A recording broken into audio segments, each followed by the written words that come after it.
God, I'm out of storage. What? Insane. Wait a minute. I'm out of storage. Okay. All right. It is Saturday Smoke Session here on the T Max Network. I am your host, The Awesome One. I am joined by two great people. We got Jason and we have Miss Ellie. Let's see. Did I find the chat? Oh, okay. Can't hear anything. Let me.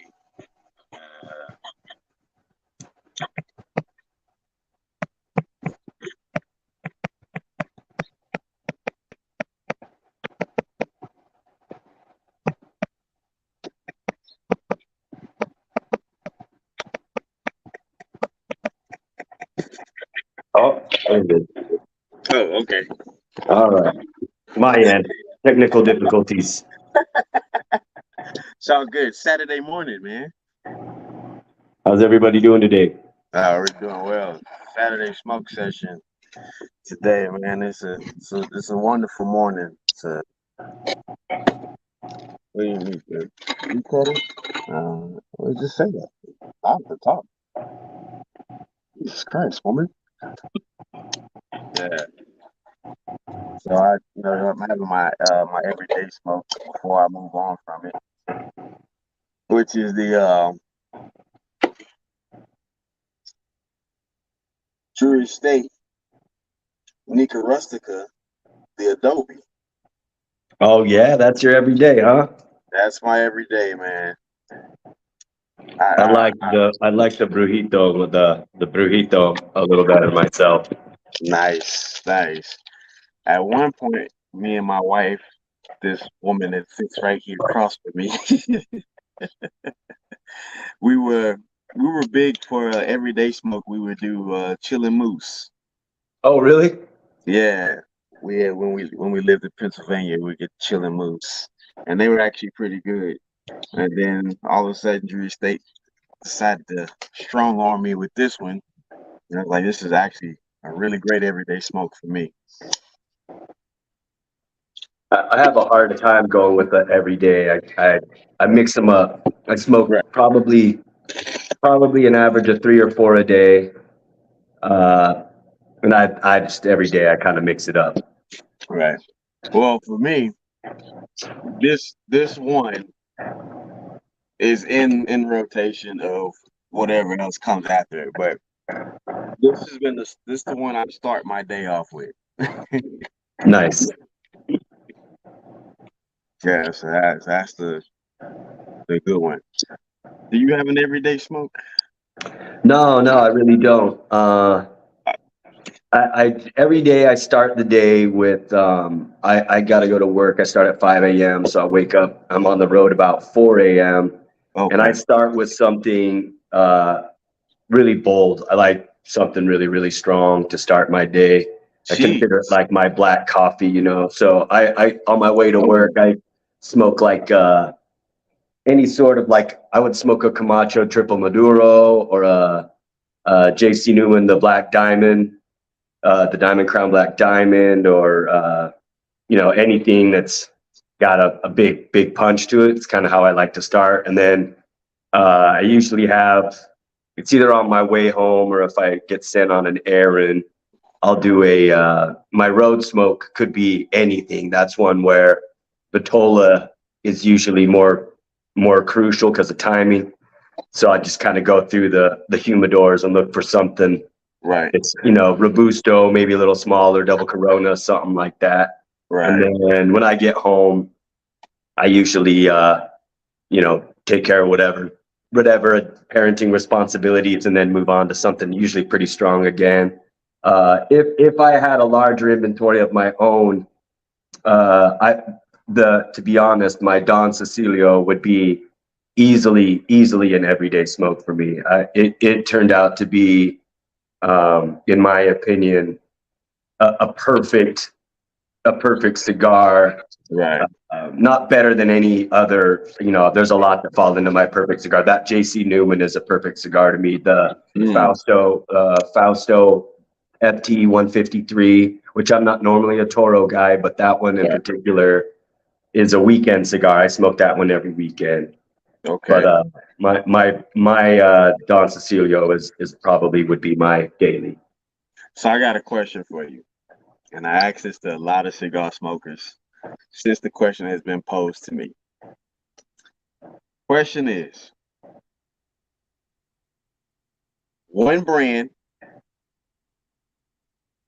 and for the rest of your life, you can smoke just this one brand and one brand only, and all their collaborations. What brand would that be? I mean, is budget part of this scenario? Because No, if budget isn't part of this, I think the Byron, Alfonso, Bandolero, that whole line right there is something absolutely remarkable. I do believe that part of it is because they have that little bit of that Peruvian tobacco in there. Right. And I think it just adds an element, a dimension that really isn't found in a whole lot of other blends. I love the Byron 1850 is probably my favorite. The Poemas is second. And again, as a guy who really loves the bold cigar, that Alfonso is probably the most magnificent, mild cigar I've ever, with the exception of my El Lechon. It is, and if we're being honest, obviously I've launched my own cigar line. So if I had to stick to one, I'm going to stick to mine. But I'm kind of being realistic and saying, taking the question for what it really is. Hey man, if you had said your own cigar line, which I was expected, but I would have been perfectly fine for that. For me, I probably CAO. CAO just haven't failed me. Really? They just, I mean, my wife loves the Americano. That by far, in my opinion, is the weakest cigar that they have. And when I say weak, I don't mean like in the strength, just in the tradition of everything that they have ever gave to me was just beyond passable. And the Americano was the one that just didn't.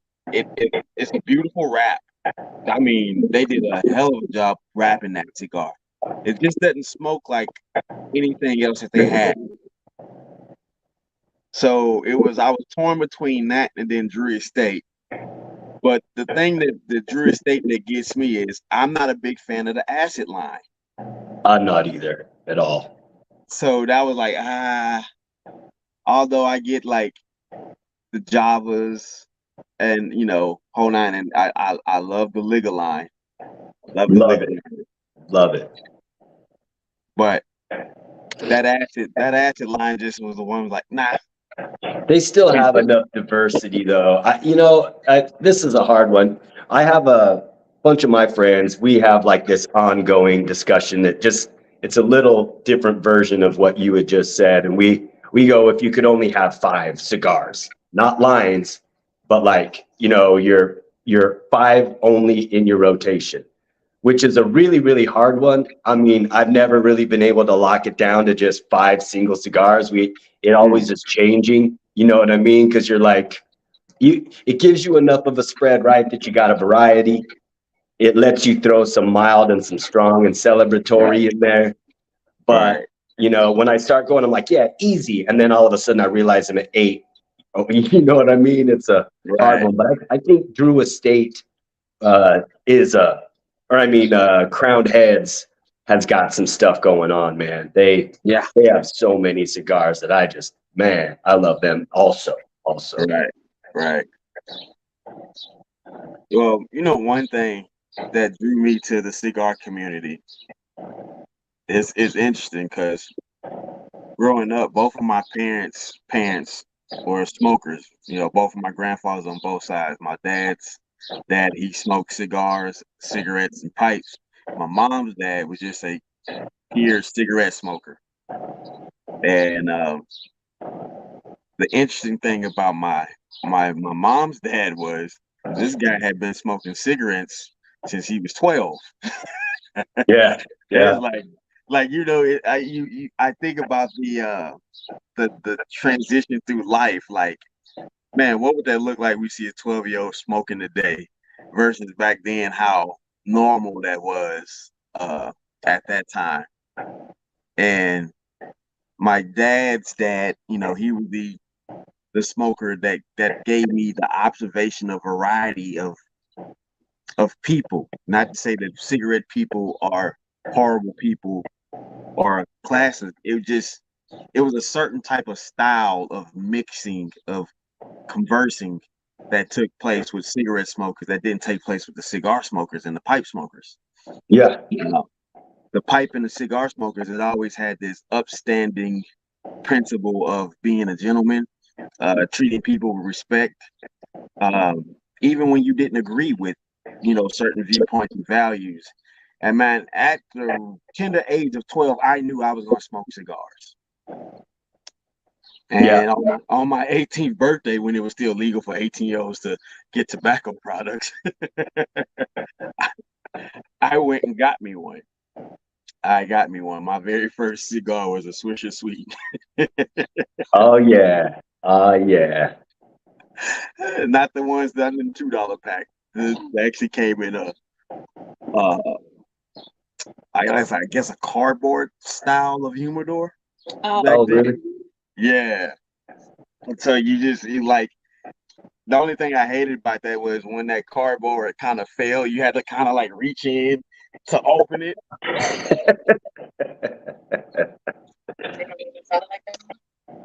They sell them. I mean, it's still the same box, like, but you get them like at Walgreens or something.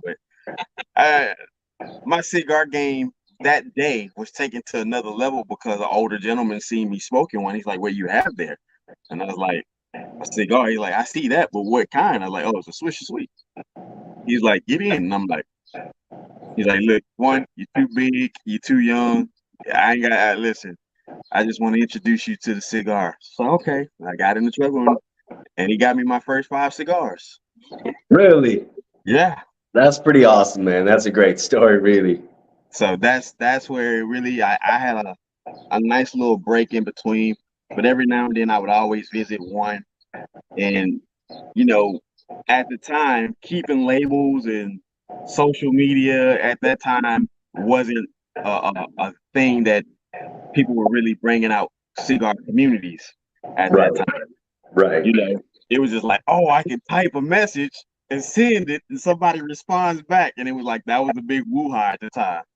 Yeah, And over time, it's like, man, like what would have been if I could recall some of those cigars I had, because I didn't have like the camera phones, anything to record or recall on. right. So I know it is funny that to hear your consistency about the boldness, like you have a bold cigar and then have black coffee with it. Jeez.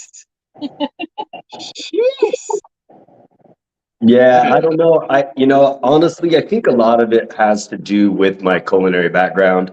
Um, I like I like strong flavors. I like, as far as a culinarian, I'm definitely one of those guys that will eat everything and really does not. There's not really anything I don't like. I don't think you can be a good chef and be picky.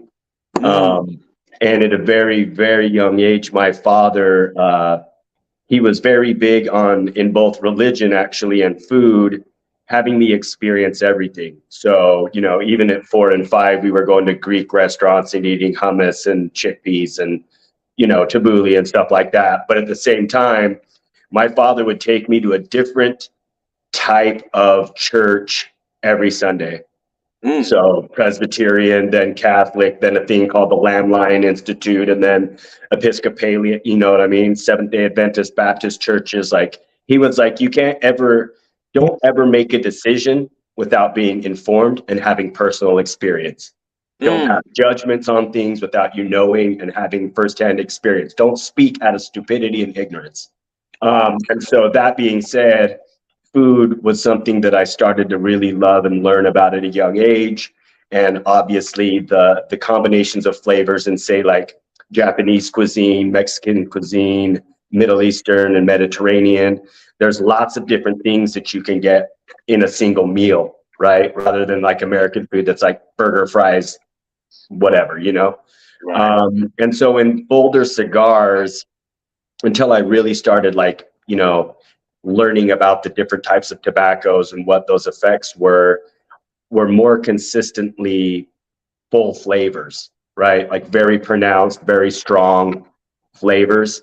And so I think I gravitated towards that. And then when trying to basically reverse my experience and go into like the lighter cigars, it was harder to find full bodied but mild cigars, right? Like I'd find that I was unsatisfied. I could spend an hour and a half with a Connecticut, you know, broadleaf wrap cigar and feel like I still needed to, you know, wanted to smoke a cigar to get my, you know what I mean? But I was actually, you're talking about smoking at a young age. This is terrible. My friend and I, he was in second grade and I was in third grade, and his father smoked Cool Filter Kings, and he kept cartons of them in the freezer. Just, I mean, like 10 cartons. And we would steal Cool Filter Kings, go sit on the side of his house after school every day and smoke 3 or 4 cigarettes every day, man, starting in like third grade. And then, you know, being just dumb kids, if we couldn't steal any because he was in the house, we would go, this is bad, man. We would go buy those, the Tootsie Pop suckers, because they had a hole up the stick at the middle, and we would try and smoke those sticks after we ate the suckers. So yeah, I mean, you know, we were kids just doing whatever we could. But my first cigar, well, the first one that I purchased, I should say, I was 17, fake ID, and I bought a Dunhill, and it was the biggest like thing I could find in, you know, I didn't know what I was doing. I bought the biggest cigar I could possibly find because of, you know, the A-Team and Schwarzenegger, always with these big cigars. Right. I always thought cigars were just the coolest. So I bought one of those monsters, and I think I made it maybe 2 inches in before I was like, whoo, this thing's going to drop me on the spot. But then I kind of did what you did. I when I became like, you know, a sort of a cigar smoker, it was very image based for sure. I always thought it looked real cool. So I bought those I like the wooden tip Swisher Sweets. You know, I just felt like it kind of had a. Hey, Bird, I'm working. Special guest appearance. But I did that with the Swisher Sweets for a while, and then as a young teen, you know, indulger in marijuana back in the day. Yeah, I wouldn't only buy the Philly Titans. Just gotta invite him to take a seat.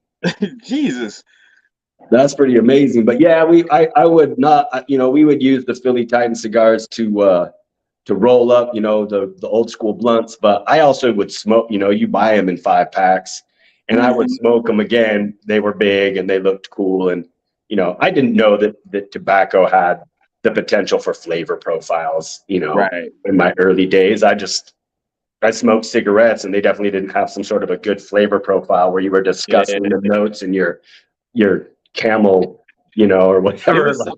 It was something about cigarettes that, like, some people had this bravado about themselves that it looked good for them.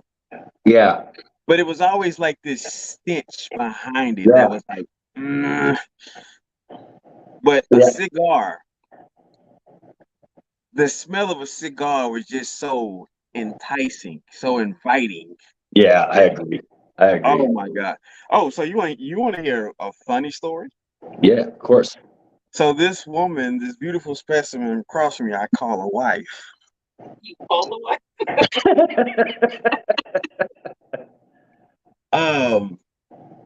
3 years now, huh? Yeah. Yeah. 3 years. 3 years, almost to the day. Yeah, almost. We're just about there. Yeah, Well, 3 years. happy Almost 3 years. early anniversary. Thank you. Well, you're way early. But for her smoking anniversary. Oh, Yeah. So the first place we hung out at was Cigar Lounge. very cool. And it was interesting because at the time I would consider what they would call super single. It's like everything at this point in my life was all about me. Uh-huh. Like I'm putting you to the test, not trying to be malicious or anything, but just to really see if you're going to be open enough to be around me. And this woman came, she did smoke cigars at the time, she visited, and she was polite, she was intrigued, and she was discussing, oh, I can smell the difference between that cigar and this cigar. What does it do? And she was learning about the cuts and the whole nine. And so I was like, oh, okay. Well, that's an entry. That's a good start. You showing interest, you participated, and you're not frowning. Oh, you guys smoke. You're horrible people. You're not shaming people. She understood out the gate that this was a gentleman's sport, and you had to be poised and had coof and be open to understanding that there's going to be people, different dynamics that are going to participate. And from that point, few weeks down the line, I figured she would try one. But the thing I didn't see coming was the thing that amazes me the most. So she has a cigar. I start off with a Java with mocha or We started with the cherry. Yeah. Okay. Right. Yep. So I would at this point in time I would have Javas in the morning. It was Javas and coffee. Mm-hmm. So she had the Java cherry, and the first puff she took, her shoulders just. I was like, okay. I figured maybe I said I'd have me a smoking partner once a month, once every 2 months or something like that, right? Right. 3 days later, this beautiful specimen I call a wife comes back and she calls me and says, hey, I'll be home a little later. I say, okay, no problem. And so she comes home. She's smoking a damn ligger. Like she walks in the door with a ligger. I'm like, whoa. You go. Hey. She's like, this one's really good. And I'm like, wait, what? She's got fucking Island Gem. She's got she fucking brought some diesels. I was like, what the fuck? And like these are now she's bringing them in by boxes. Wow. And I was like, people are not going to believe you only started smoking 3 days ago. Right. And so, I mean, she hit the ground running. They were very helpful at the place because I told them I was new and I wanted to try different things. So I came for the variety. That's good. I mean, I actually, when I first was trying to really learn about the scope of tobacco, I really did the same thing. I went to the local lounge and spoke to what looked to be the oldest and most experienced gentleman. And I said, take me on a tour around the world, man. Like literally, like I want to know, like give me as broad a spectrum and as diverse an experience as I can.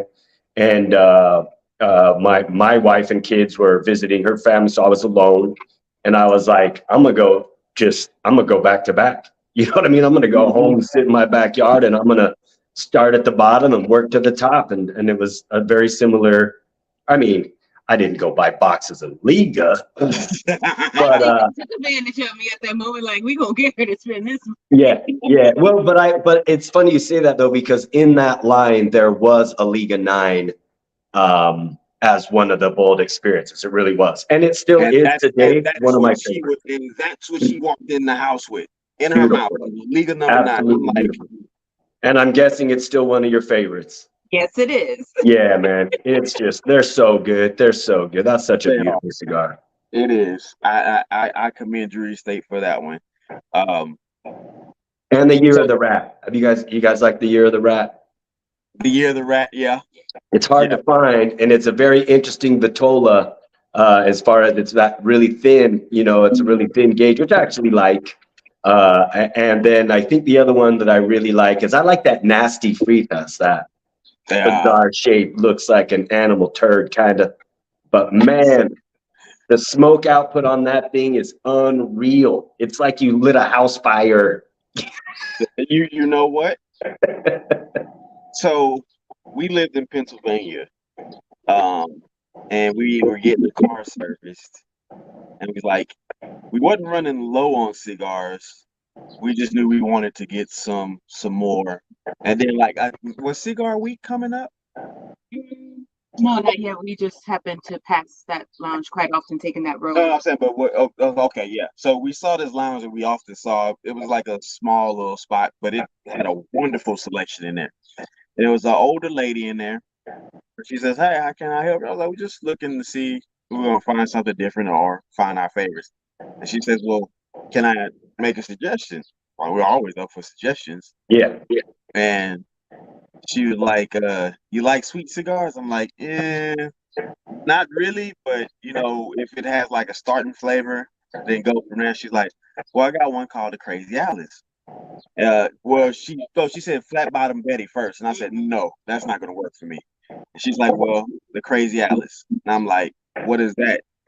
She said, "Trust me, you're gonna like it." And she said, "If you don't like it, I'll give you a box of any cigar you want." What? Yeah. And at that point, I'm thinking, what if I was like, "Listen, be an honest person. Don't be a jackass." Yeah. I'm like, "You know what? I don't like it. Oh, you got some Opus X run?" So, tried it. And that little thing is a smoky bastard. All of those are the Leather Roses too, man. That thing is just puts out some smoke. I haven't. I tried the Flat Bottom Betty. Like I took 2.5 puffs, and I'm like, nah, this won't work for me. It just didn't. I like the wrapper on it. I like the way they compose the cigar. I just didn't like the flavor from it. It didn't work for me.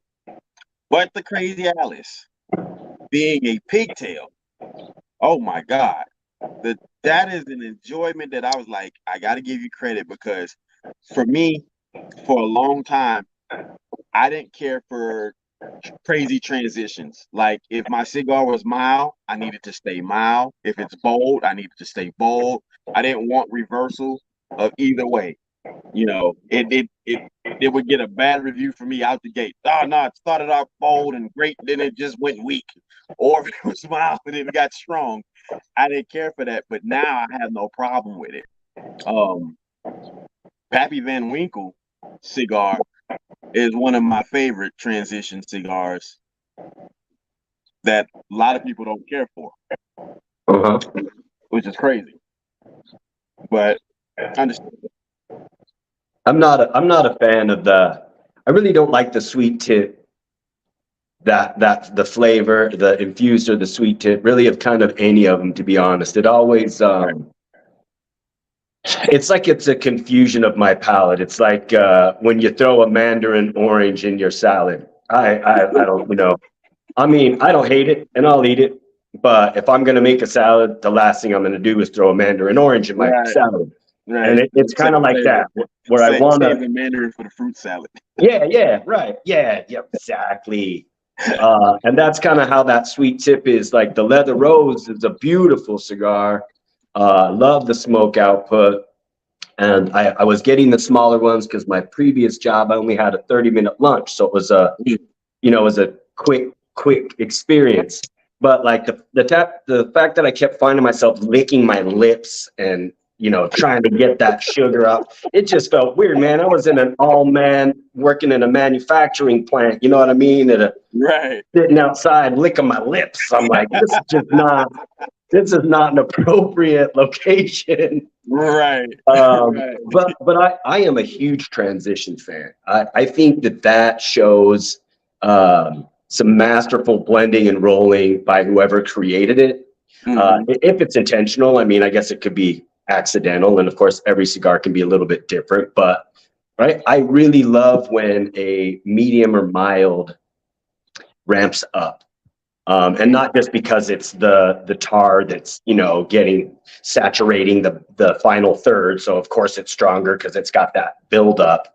But when it really is doing some transition and you're finding maybe some of the early notes fade to the background and some of the ones that were in the background come to the foreground, I think that is like magic. You know what I mean? Yeah, I gotta give him credit because that is masterful work to have that trailer. But like I say beforehand, you know, I guess with age and time and experience, your palate starts to change, particularly when it comes to pairing. Speaking of pairing, and you do have a cigar line, and you are a chef, I want to know your pair of pairs, because the thing I love about chefs, most of the chefs I know are pretty tall. So how tall are you? I'm only 6 feet. So that's right in that range. Yeah, that's right in that range. I don't know what it is about it. Like, hey, listen, children, if you want to be tall, be a chef. maybe it's something made the food they eat. I don't know. My whole dream just got crushed. I'm only 5 feet. I guess I'm never gonna be a chef. Just in my hole. Not out of food. You get tall, baby. Don't worry. You'll become a giraffe. Oh Lord. Pairings, and your palate. It's a wide range than most because you have the food sector, and then you also have the cigar sector. Right. And taking that knowledge and then also engulfing with, you know, your experience from that, the experience that your father has given you, taking you from different churches every Sunday, which is also beautiful. And I tell people that plays a role. Like you start to pick up things instinctively from being around other people, even though you're not actually trying to just be a part of their culture like that. Right. What are some pairings that you have like put together in your mind that you brought to the forefront with your cigar line and your cooking? Well, so my wife is Mexican. My mother is Puerto Rican, which it's played a huge role in both my, not just, so I'm a private chef at this point, all right? I've been cooking for 27 years. And I went from working in fine dining and managing places to owning a couple of meal prep companies and working with professional athletes and you know, men and women with financial, you know, benefits in their lives. And then I took it into the private, you know, chef to work with just more exclusive, and so that I could be much more creative. I just kept getting bored with everything I was doing, and I wanted the ability to say, I don't have a static menu. Like, you don't get to look at a menu and say, I want this. I got tired of that. And I really, really love Asian food, and I've worked in some fusion restaurants, which a Japanese French fusion restaurant, and I discovered that fusion was what like spoke to me the most, right? Because there's beautiful ingredients, from spices to actual like vegetables or preparation methods in different cultures that I think are complementary, or if they're not, when paired together, the flavors are wow factors, right? So what I do, and it's why I ended up launching a cigar line, to be honest, is I like to pair my cigars with my food. So what I literally would do is, my wife, she also has a culinary degree, believe it or not. She would cook a meal, and I took over the she shed and turned it into the smoke shack. And she would serve me. Wait. Yeah, we gotta take a break on that. Shout out to all the man. Yes, victory for us. Even if it hasn't worked out for you, somebody has done it, and just know you're living vicariously through this man. Well, so I don't like to put out a cigar and then go back and relight it. It's just not. And I know that there's ways to do it so that it doesn't have, that kind of burnt, ashy taste to it. Right. But I don't like to stop my cigar experience. If I'm being honest, I'm selfish in my cigar moments. I select them. They are my exit. I own 2 businesses and I work a full-time job. And then, I am a fully engaged helper around my house. Is like probably 99% of dishes, mopping and floors, garbage are me. Right. So when I go outside to smoke a cigar, it's my time. You know what I mean? And my wife has always been super, like, she never has questioned it. She gets it. She's got it without even having it to be a discussion. And so if I'm smoking a cigar and she's decided to make dinner, she started serving me while I'm outside. Which is pretty traditional for a Mexican wife, I think, for traditional Mexican women, I should say, to serve their husbands, which I'm blessed that way. But she would bring it out to me while I'm smoking cigars. And quickly, I naturally would like take a bite. And I know some people hate this idea, but I would take a bite of food and kind of while it's still in my mouth or I'm just swallowing it, I would take a draw of my cigar. Nice. And I started to notice that, and I think this is the part that, helps other people understand it. You know that when you pair your cigars with, say, scotch or bourbon or whatever your cocktail is, right? You can find notes in both, right? That either were underlying or that were upfront that become more pronounced when you take that sip of bourbon. If it's it's a Highland Scotch, which is what I prefer. There's lots of, oakiness and there's some sweet fruitiness. And if you have a cigar that has cedar or oak and leather and, some of those things, you're like, wow, that's bringing out notes in my Scotch, or the Scotch is bringing out notes in the cigar. With food, I found does the exact same type of thing. So if you have spicy food, for example, so, Mexican food, and you've got a cigar that has spice in it and bold flavors, I would find those notes coming out in the cigar, or I would find them being separated and coming out in the food. So that's kind of where I started to go with my pairing food and cigars and wanting to create my own line. And so my medium cigar, again, I'm a bold cigar smoker, but my medium cigar, it's got that. I created it. One, it's a dedication to my grandfather Cecilio, so it's the Don Cecilio. But I created it with the idea of pairing it with my favorite dish my wife makes, which is arroz con pollo, and my favorite drink when I'm leisurely hanging out, which is a Michelada beer. I don't know if you guys the red beer, right? Mexican beer. So that cigar was created to be paired with my wife's arroz con pollo and a Michelada. Don't say con pollo to me, because my wife, she's Dominican. Go ahead, tell her what your favorite is, baby. Oh yeah.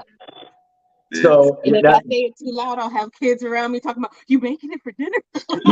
Yeah. So this is what's really beautiful about my wife's dish, right? So she took her family's kind of traditional, their arroz con pollo, and mixed it with that guisado. So we have gandules.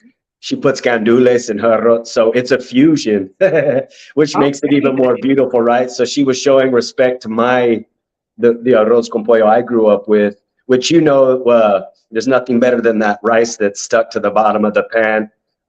When I was a kid, only Cecilio got first dibs, right? Like you give it to the eldest, get it, and if you have any left at the end, you're lucky to get your little morsel.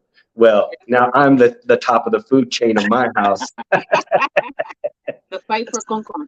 Yes. Oh man. So so that's really great that you're Dominican. I love that.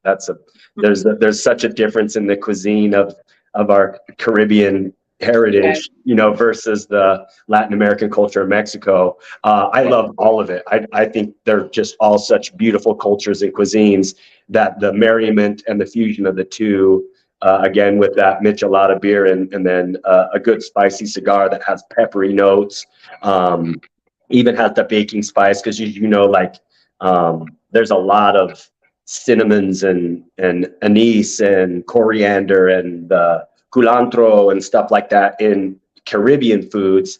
And I wanted my cigar to be able to just bring those flavors out and just create, this course of cigar, food, and this beer together that were just, a beautiful combination. And that's actually kind of why I came up with my cigar line. I wanted very, very bold flavors in my cigars. I didn't want them to be overpowering with that nicotine kick that kind of can confuse the palate, right? It can be the focus because it's just so much. And I wanted to introduce people to food and cigars and have a cigar line that I knew could be paired with, a multitude of foods to try to introduce people to that experience. I love the fact that that you dedicated one of your cigars to your grandfather. Um, I want to talk about that for a second because the past month in June was Men's Mental Health Month, and I want to know, as a fellow brother, what was the emotional state when that cigar was put together and composed, Bro, and your grandfather legacy is now cemented through your work so that we out here. that's that. Like I'm literally covered in goosebumps. To me, that man was just a beautiful, beautiful man, And I'm not just meaning personality. I mean, he was truly, when you saw him in his heyday, he's obviously Puerto Rican, but he had Italian blood in him, and he had these bright, bright blue eyes. So he had very dark skin with these gorgeous blue eyes. He was from the era of the wearing the little derbies and the suspenders and the suits. He was fly, man. He was a fly cat. And and he also had this smile that's like burned into my brain. You know what I'm saying? Like just this look where every time he saw me, he had this smile that it was just love. It was like this just radiating beauty up from this man. And he was so hardworking, and he had these hands that you could tell he was, was labor intense. My mother is the youngest of 12, so they stayed busy with parenting and, family and food and keeping the family together. So when I made that cigar, my mother and I don't speak. I can't really tell you why. I don't know. You'd have to find out from her. But I created this also because regardless of what's happened in my family, the matriarch of your family is so important. Right. The role she played as a support, and it's just such a strong woman. The memories of my mother as a child were, don't ever let anyone tell you how it is. Know your reality. Know your truth. Don't let anyone tell you what your truth is. Don't let anyone talk down to you because of your financial status. I grew up in a predominantly white neighborhood, and I was the only kid in my school that had very ethnic-based friends, and we were low on the socioeconomic chain, right? So I often got made fun of for wearing hand-me-downs or secondhand clothes, and she always told me, she's like, that your clothes don't define you.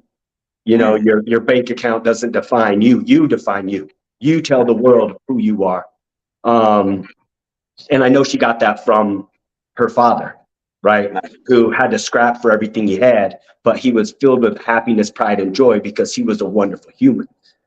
So when that cigar came, man, it had been resting and was complete. December 26th, it was ready to go. It had already been sitting for 90 days, ready to go. Trying to start a tobacco business is not like starting a food business. You just gave me goosebumps, brother, when you said December 26th. My grandfather, last 3 years of his life, he was with me. Oh, And, it was some things that I found out, which brings me to another question, man. My grandfather, too, man, was just one of those extremely handsome guys, man. He had these Auburn hazel kind of eyes. He tried to deny it, like, bro, stop. You have like this, you know.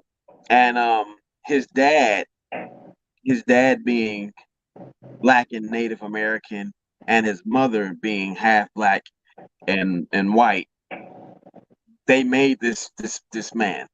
And one thing about my grandfather is a lot that I realized I inherently got from him. Is one, my love for pajama pants. I smoke a cigar and I'm sitting down here and I'm drinking my coffee and I'm listening to, like, old R&B music, and I'm like, damn, man, I'm my grandfather's son for real. Yeah. But last 3 years of his life, I took care of him. He stayed with me, and first day he comes to the house, he says, "Wild Turkey 101, my favorite." And I was like, "What?" I was like, "That's my favorite." Like, although I have, Blood Oath, Eagle Rare, and all these others, and I love them to death. But Wild Turkey 101 it was just something about it that had its uniqueness about it that just brought me to a point, like, it's one of my favorite. To a point, like, when I went to the bowling alley, the bartender already had my double ready. Nice. So it was that type of stuff that I noticed that somehow I have in me now that was also in him. What are some things you notice about your grandfather that's in you that you're like, wow? I think, to be honest, I think it didn't really start to show up till I hit my 40s. And it was that ability to realize that I'm a great person. Like I'm super comfortable in my skin. I'm able to show love to my children in a way that I really struggled with in my 20s as I was trying to figure out who I was and not feel like the kids were a burden on my individuality. Where, when I got to my 40s, I realized a kid's, obviously they're a reflection of you, like that was always clear, but I realized that that reflection was much more mirrored as I got older, and the ability to not take the burden of the world as a put upon me. Like, it wasn't about me. It was easier to find happiness and peace on the planet and smile. It was easier to love unconditionally. It was easier to accept people outside of the world into my world and not feel like I had to kind of stand on the outskirts. And I noticed that, and I don't know if this came from my father, because my father's also really hardworking, or my grandfather, but I grind. I'm someone who grinds, and I don't, it's not a burden, and I don't complain about it. It's me. I tell people, if you think you have ADHD, it's just because you don't have enough jobs. You know what I'm saying? Because I don't get bored, because I go from one, like I come home from job one and I go into job two. And then when I'm done, I work on my cigar business job. I have too much to do to have ADHD, and like, I can't focus or whatever that is. And then I don't know. The last thing I would say is I'm probably trying to develop it. I don't know if it's a real thing or not, but I'm trying to get that old man swag. Hey, man. You know what I'm saying? Like that, I'm right there with you, brother. Them old cats were just cool to the core from, the sun up to sundown. Didn't matter what they were doing. They could be shirt off, laying in the rocking chair. And I'm like, man, that old dude is a pimp. You know what I'm saying? I don't know, man, but I think that is a collective thing for the cigar community as a whole.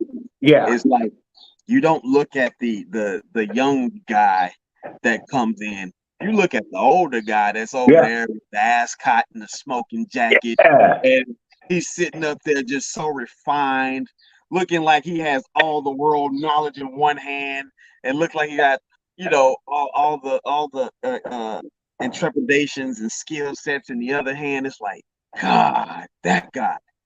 Yep. I want to be that guy. Yep. So, I mean, I appreciate everything, man.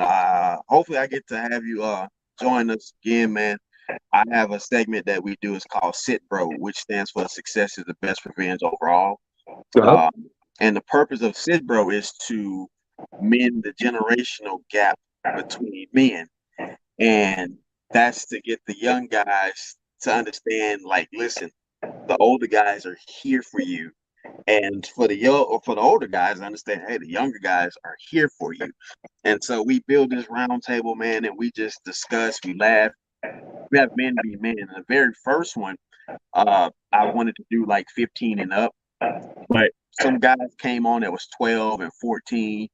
Man, one guy, the dude is as a farmer. He's 17, 14 years old, something like that. And he really had a true green thumb. He was very, you know, mild mannered, kind of camera shy. But you know, I commend the cigar community for, I guess, giving me the intangible skills to read that and get them involved into, you know, discussions to be like, hey, man, you're a young man and you're going to be a fine and great older man. To have that ability to reassure the younger man, like regardless of their woes in life, Yeah. I'm always gonna be happy for that, man. I use that more so on anybody. I use it as if I wish I would have got a lot more of it. You know what I mean? Yeah. Yeah. Exactly. So that's one thing I really hope to have you do, brother. And I appreciate you for taking this time out, hang out with me and my wife, even though she didn't say much today. No, it's been a pleasure. I appreciate you inviting me on and letting me talk a little bit about food and cigars and find out and learn about you guys and what you guys like to smoke and how you met. It's very, you know, it's like you said a little earlier, there is no community in anything I've ever seen in my 46 years like the cigar community. I have tighter friendships right now that I've created literally from going and sitting in a lounge across from somebody and ask them what they were smoking. And now I hang out with them all the time. If you had seen my live launch, Lucretia, who was on my panel with me, is someone I literally she came and sat down in front of me while I was smoking a cigar by myself in the lounge, started chopping it up with her, found out she was from ATL and only lived in AZ for 4 months. And she was a music producer and now turned not only the first woman, but obviously the first Black woman to work for iHeartRadio as like a top-notch sound engineer.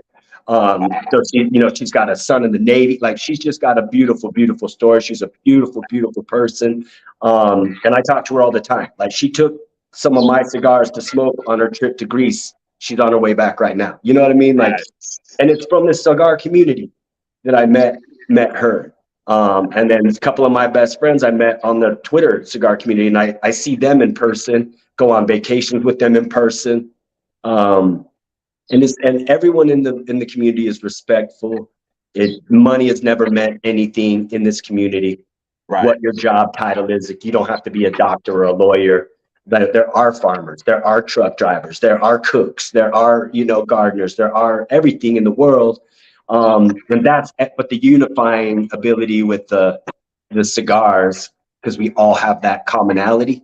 And people either hate cigars or they love cigars, which kind of makes it a special community to be a part of, because either you're hated and you got to go find a special place to hide, or you're loved and you've got brothers and sisters.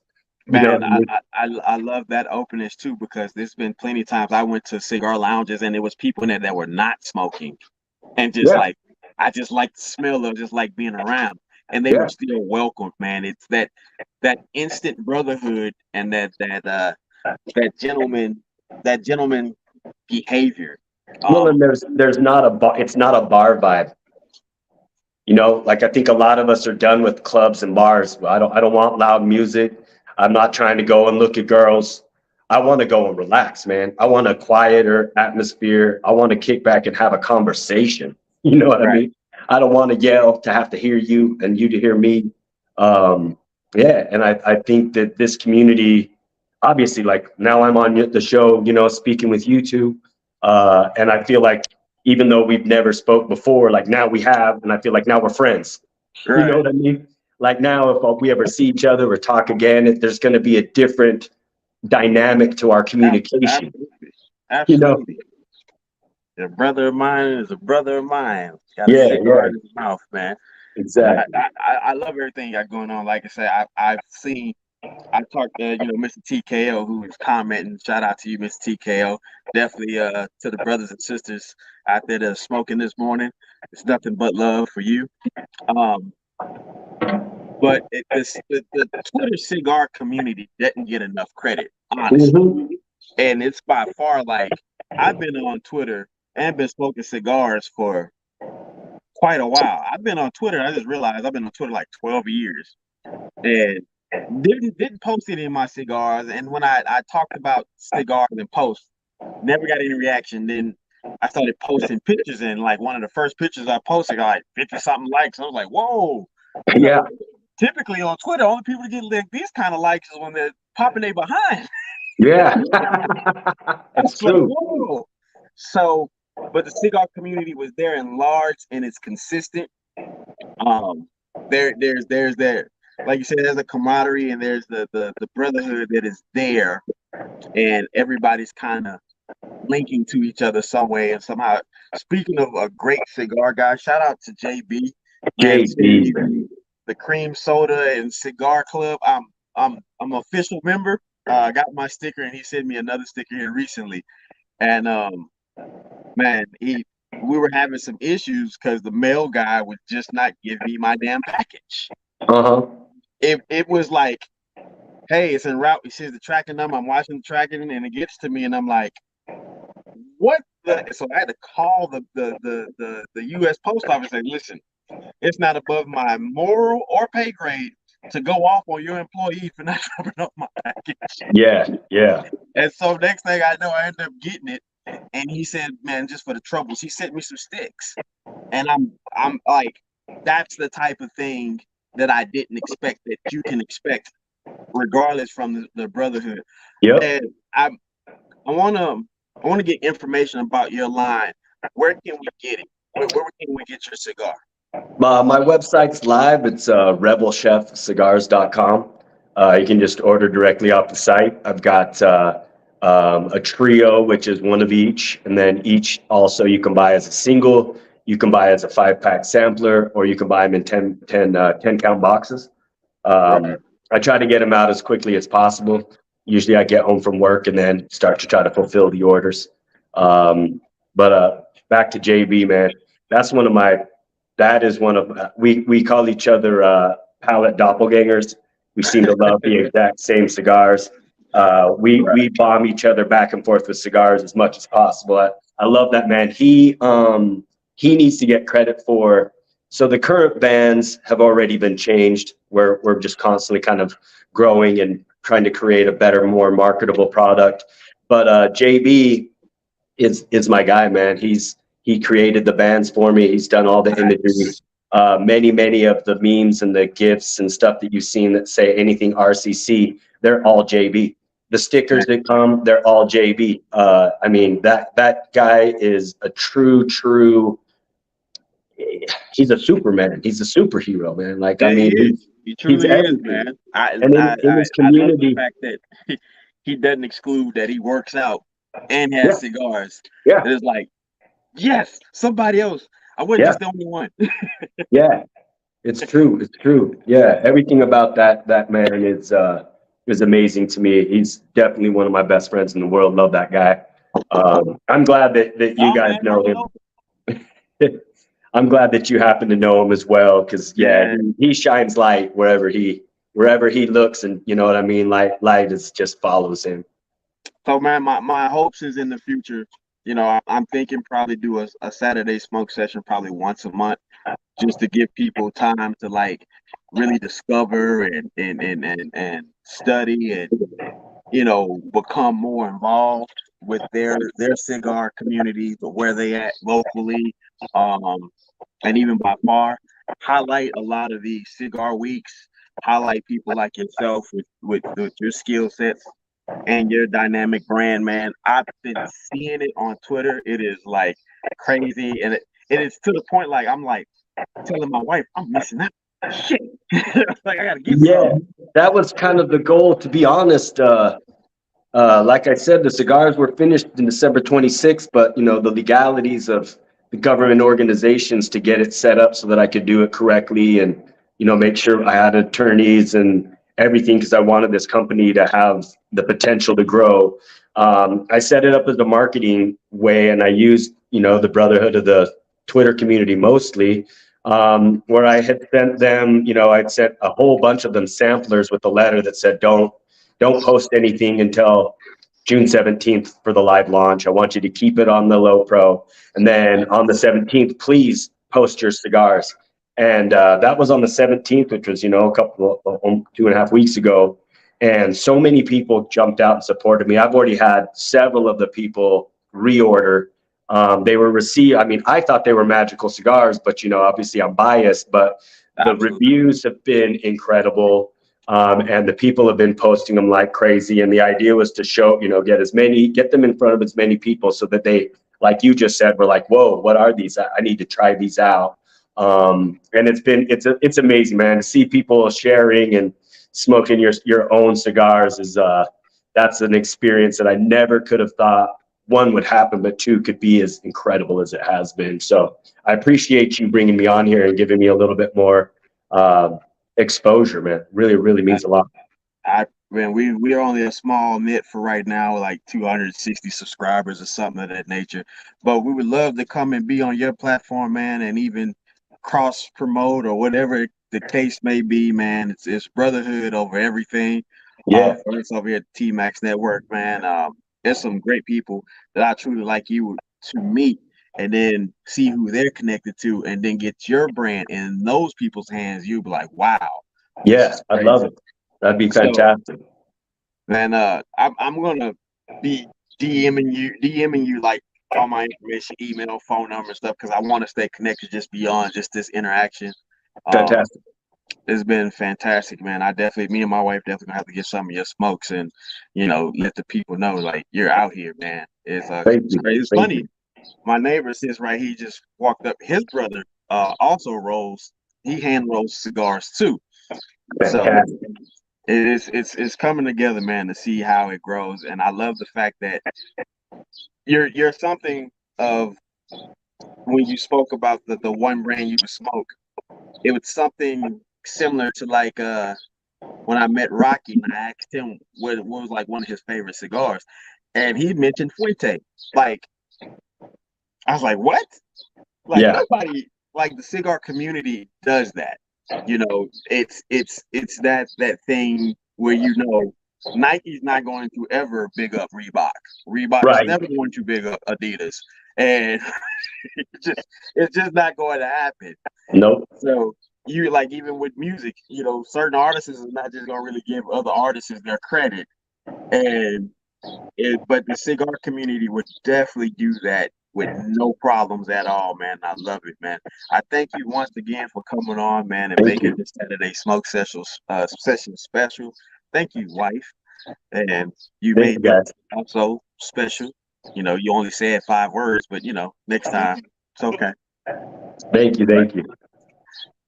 catch up with y'all, everybody. Like, comment, subscribe. We're here at the T Max Network on YouTube. All you gotta do is hit the button, man. And this is a Saturday smoke session. It's the first of many. Probably do it once a month. We'll see how it goes, see where it goes, and how many cigar smokers become involved, and then probably do it more often. But we have 5:45 Sundays, me at Ridgeway with Boss Talk, 7:45 on Sundays, all Eastern Standard Time. My show, Missing Session, and Sit Bro, 7:40 Eastern Standard Time. And then Tuesdays, we have the Dynamic Duo, which is the People's Campaign, that is going to take place 10 p.m. Eastern Standard Time. And then Thursdays in the near coming future, we'll have the winner circle. It'll be a whole lot of financial gurus, whose people whose money has money. And they will be here with my guy, Mr. TKO, and a surprise co-host coming 10 p.m. Eastern Standard Time on Thursdays here at the T-Max Network. You can also follow us on Twitter at T-Max_network. And if you have an idea, content creator, you just want us hear us go over a discussion, you can email us at tmaxnetworkllc@gmail.com, and we will be getting with you and responding. And if you're looking to be a sponsor, you can also email us at tmaxnetworkllc@gmail.com, and we'll get that package right out to you. I want to thank Veterans 10 Pin Bowling Tournaments. I want to thank Urban Poetic Co. And I want to thank my guy, Mr. TKO himself, for showing up and showing love. And I want to thank you, Jason, and the Rebel Chef community coming live. And we can find those cigars where again? RebelChefCigars.com. Hashtag Cigar Rebels. Thank you. Ah, man, gotta love it. So we're going to end this beautiful Sunday morning and want to thank everybody. And I appreciate you. Y'all have a wonderful day.